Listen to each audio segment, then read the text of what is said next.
Hi అండి, welcome back to our channel. This is Srilasya. ఎలా ఉన్నారు? అందరు బాగున్నారా? మేమైతే చాలా బాగున్నాం. ఈరోజు మరొక వీడియోతో మరొక రెసిపీతో మళ్ళీ మేము ఎందుకైతే వచ్చినా. ఈరోజు వీడియో ఏంటంటే water melon juice and water melon ice cream అండి. నేను ఏదో చేస్తా అనుకుంటే ఇంకేదో అయిపోయింది.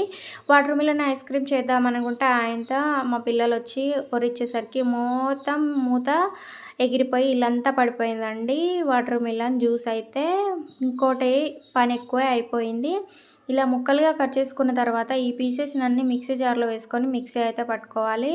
మిక్సీ పట్టుకున్న తర్వాత పల్ప్ మొత్తం తీసేసుకోవాలి. ఇలా పల్ప్ తీసేసుకున్న తర్వాత మళ్ళీ మిక్సీ బౌల్లోకి వేసుకొని అందులో మనం తగినట్టు షుగర్ అయితే వేసుకోవాలి. ఇలా షుగర్ వేసుకొని మరొకసారి మిక్సీ అయితే పట్టుకోవాలి. మిక్సీ పట్టుకున్న తర్వాత ఇలా ఐస్ క్రీమ్ స్టెన్సిల్స్లో ఈ జ్యూస్ అయితే వేసుకోవాలి. ఆఫ్టర్ 24 అవర్స్ తర్వాత ఐస్ క్రీమ్ అయితే రెడీ అయిపోయింది. పిల్లలు ఇష్టంగా తింటారు. మనం ఇంట్లోనే ఈజీగా చేసుకోవచ్చు. దాని జ్యూస్లా కూడా తీసుకోవచ్చు. Thank you. వీడియో నచ్చితే లైక్